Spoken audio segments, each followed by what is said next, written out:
And we are live. Dr. Paul Mason, how are you doing? I'm really good, thanks, Dave. How you doing? Pretty good. So, to kind of set everybody up, this is a bit of an impromptu for both of us. That's also why we don't look very professional right now. We've both been coming off a weekend, having lots of fun. Many of you who have been following me know that I've been on a carnivore diet, and I'm actually at the very tail end of the carnivore diet. And due to some experiments within the experiment, there's been a reason why I've actually been maintaining a very strict, scheduled, and structured diet for the last 5 days. I've been having 4 all beef hot dogs and 2 ounces of Colby Jack cheese at 10 a.m. I've been having 4 hard-boiled eggs and 4 ounces of Colby Jack cheese at 3 p.m. And I've had 3 hard-boiled eggs and 4 ounces of Colby Jack cheese at 8 p.m. And it's been exactly that every single day for the last 5 days. And I'll be doing that again for the next 4 days, but I'm going to make one change. And that's why I'm calling what I'm about to do an addendum experiment, or what I'm now colloquially calling the added sugar experiment part 2. So, Paul, how about you go ahead and tell me what happened last year when I was visiting Gold Coast? I got to see your presentation, and you posited the following. Yeah, well, it looks like that when you have an increase in insulin levels, that actually impacts on your LDL receptors in the liver. I'm sure most of your listeners have heard about the LDL receptors before. They're the little suckers that take the LDL out of circulation. They recycle it once it's done its job, once it's delivered all the energy and so forth. And it looks like that if we can increase your insulin levels, then we can also increase the LDL receptors, and that leads to a reduction in LDL levels. And what's the most potent way of releasing insulin that you know of? That would be Sugar. glucose. Yeah. Well, yes. Certainly glucose would be good. Now, at that presentation, which incidentally we'll have to link in the show notes for this video, at that presentation, and during the Q&A, I brought up that I had actually done an experiment from last year, the original added sugar experiment. The catch is that I was using Skittles. And Skittles, of course, have high fructose corn syrup. And we both mutually hypothesized that maybe the fructose, particularly because of fructolysis, we may be seeing a different effect, right? Well, one of the impacts, fructolysis, or as some, antipodeans might call fructolysis, actually basically refers to how it's metabolized. And one of the impacts of that is that it actually inhibits insulin release. So it's theoretically, fructose in itself doesn't cause any insulin release, but it might actually inhibit further insulin release. So if that's the case, that's going to be quite counterproductive to this whole hypothesis. So I think Skittles is out. Yeah, well, I mean, regardless, when we were both talking about this, really for a while ago, we were talking about what would be the ideal way. And obviously, if I could somehow get pure glucose into my body, that would be great, or whoever was doing this experiment. But of course, we could also use something like dextrose or maltose, right? Yeah, so maltose is a disaccharide of 2 glucose molecules, and dextrose is obviously a polymer. So they're ideal, but I understand your food supply doesn't lend itself to that. Yeah, I don't happen to have dextrose just hanging out in the cupboard. And in a hurry, in the last couple of days, I was trying to find somewhere around here that might have like some dextrose powder, and I can see it online, but it would take a few days shipping, and I don't have the window of time. As I've already mentioned before, I have kind of a hard endpoint, and I'm kind of even wrapping in an extra day for your experiment by ending the carnivore experiment tomorrow at 28 days instead of 30. So fortunately, we have Willy Wonka to the rescue, because a lot of its candies are made with dextrose. Now, of course, this isn't the ideal of ideals, because I would prefer if we didn't have the other things like the coloring and the dye and so forth. But by and large, this is pretty much straight up dextrose sugar. Good May times. contain traces of eggs. Could So, be good. yeah, no, zero fat. I mean, if it's traces, it's really traces. It's pretty much not there. Yeah, it's pretty much. Now, as I've told you on email, and as I'll repeat now, I'm rooting for this hypothesis because the Feldman protocol, which was the thing you were addressing, Feldman protocol, while very exciting to me, obviously, it's a challenge to accomplish. But it would be pretty easy if you just had a certain bolus of candy, or as you call them, lollies. Is that right? Lollies. That's the Aussie term. Yeah.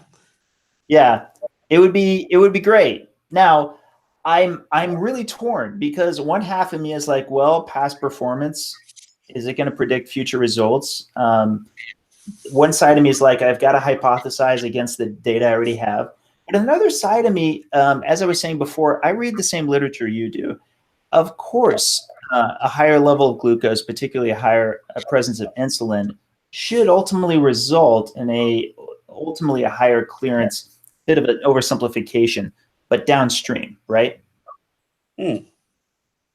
So there's a couple of interesting things. So that we're talking about a short-term bolus of sugar in the diet rather than a habitual dose of sugar. And the significance being is that hopefully if it's only short-term, we don't damage the LDL particles through a process called glycation, which makes them unable to be removed. So this will only ever work in the short term, not as a long-term solution. True, which, by the way, is the same thing I would say with the Feldman protocol. These are, first of all, these are not, what I'm doing right now, by the way, I don't recommend people do. It's another one of these things that I'm doing that you don't have to do. We don't have, what is it? We're going to try to shoot for 225 grams, 75 grams, 3 times a day. Don't add this to a ketogenic diet blind. Let's see where this experiment takes me, what effects we have, and so forth. Also, I am gonna make one prediction. I think my triglycerides are gonna go up. What do you think? I think almost certainly. And the goal is that they have to, because we know that, for all the LDL receptor and insulin effects for that, we basically want to be in a state of de novo lipogenesis where your liver is producing fat. And your liver can only store, say, 75 or 100 grams of glucose as glycogen. And it's going to be saturated pretty quickly. So by definition, you have to be in a state of de novo lipogenesis. You have to be producing triglycerides. Your triglycerides will go up. Interesting. Now, to be sure, I'm a little torn on that one also. My triglycerides did go down, relatively speaking, when I was doing the added sugar experiment from before. But I think the extra day may genuinely matter. It absolutely does. Yeah. It absolutely does. So there's very good research that shows that the incremental increase in de novo lipogenesis levels probably doesn't really reach maximum for probably at least 4 days after consuming excess amounts of carbohydrates. So I think that, as we've said, I would probably have preferred a week-long duration to make sure, but 5 days I think is probably reasonable. Gives a bit of a safety barrier. But certainly if you did bloods on day 2, then you'd have much less response than if you did them on day 5. Yes. Well, and I'm tempted to even try to do a craft test. It won't be a true craft test, but I'd like to, after my first meal tomorrow and the added dextrose, to actually also do a 2 hour later insulin and glucose. Go back to for me, academically, that would be interesting. And I mean, you could just perform the craft test with the candies, as you call them anyway. You wouldn't have to have the bolus. In Australia, we use 75-gram boluses for our craft tests, so you don't have to do it full. But it would be interesting because people often talk about the underactivity of the pancreas after long periods of carbohydrate restriction. And perhaps it would be just good to prove that your pancreas is actually able to push out sufficient amounts of insulin to regulate the LDL receptors. Yeah, the one reason it's not an ideal test is because I would also have had the fatty meal with it. So it's not true craft in that we would ideally want to have that bolus isolated to where it was just the 75 grams on its own. Absolutely, absolutely. Now I'm going to show But you a graph. Oh, go ahead. no, it is what it is. This is what you're doing is pretty awesome, and Yeah, well, impromptu it may be, it still is well thought out. well, it's been a very active last few weeks. There's been a lot of things. I don't know if you've been following my work at all, but the triglyceride carryover thing is really big, and I'll be probably presenting on that soon. But I want I want to show you one graph. This right here is my continuous glucose monitor, and I want to immortalize it because that graph's going to change. um, You have no idea. I'm quite confident that after I've added 225 grams of sugar in the form of these bottle caps for 4 days in a row, my hope is that we can observe, while I'm keeping exactly the same, that actually my area under the curve for the glucose will go down. And that will be suggestive of what we already see as the commonly known hack for if you know you're going to have an oral glucose tolerance test, but you're on a ketogenic diet, why it is that you would, for a few days beforehand, bring in the carbs so that you have a less pronounced and prolonged response of carbohydrate elevation in the blood. Yeah. Although we control for that, by measuring insulin concurrently, and you interpret the two. But in effect, you're going to be doing 3 craft tests every day. Just you won't know your insulin, but you'll still, or at least oral glucose tolerance tests every day. I mean, I love using these CGMs with my patients because there is absolutely nowhere to hide. They're so fit. I wish we could just install a very non-invasive one into like the whole of the American population. Because I swear, minds would change in a giant cascade. They're one of the best.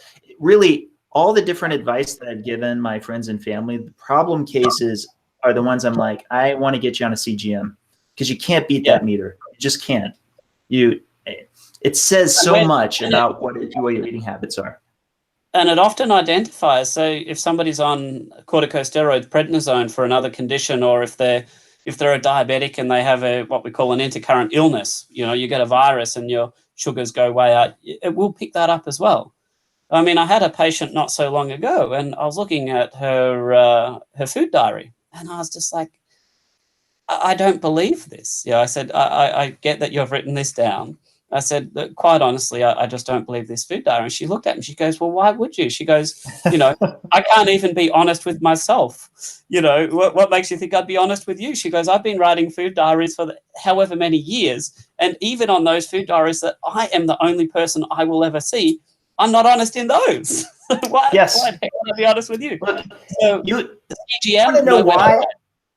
Yeah, you want to know why I love that I take pictures as the final arbiter. It's because I know how little I can be accurate relative to what I want. So if I had no scales and I had no pictures and I had no strong memory of making the tight associations, I guarantee my error rate would be at least like 25%, maybe even 30%. I already know until I got really serious about it that, for example, I would overestimate the weight for cheese. I would underestimate the weight for mixed greens, things along those lines. You can't easily get around that without getting meticulous to the degree that I am, or you can wear a CGM. Yeah. And then you don't have to worry about it. The device will tell you. Exactly. If you put it in your mouth, you will see the spike. And try explaining that one away. So why did your blood sugar go from 5 to 12? Oh, I don't know. Right. And I have one family member who I was very adamant about, and I'm thankful that he finally did it. And I was like, you don't have to log all your food, but I do want you to take pictures of all of your food for 1 month and wear the CGM for 1 month. You do that, and we will find what your problem is. And we found like 5 or 6 of the problems, because you have the picture of the food, you have the result, and most of those problems he found out before he could report it to me. So he was taking Yeah. the picture. He would see it. He would go back to the taco stand. He'd be like, "What do you put in the meat?" Oh, okay, that's the problem, right? He thought that there was a low carb pita that was way lower carb. That's what he thought, and then turned out no, it wasn't. All of these things, you nothing can beat looking directly at your blood. Agreed. So, and one of the funniest things is actually a relative of one of my colleagues, and I suggested to her that she needed to go on it, and her response, she just looked at me and goes, "Oh, that means I won't be able to cheat." Yep, that's kind of the point. All right, and your type 2 diabetes. Well, thank you for it. Yeah, I really want to thank you for joining us as always. I'm a big fan. I'm a big fan of both talking about study design and putting forth hypothesis in advance. And you know what? I think I am gonna retract my hypothesis on the triglycerides. Why don't we go ahead and keep that one something between us? Like, you'll hypothesize the triglycerides will go up. I think it's possible it may remain the same or even drop a little bit by that last day, the more that I'm thinking it through. But I could be wrong.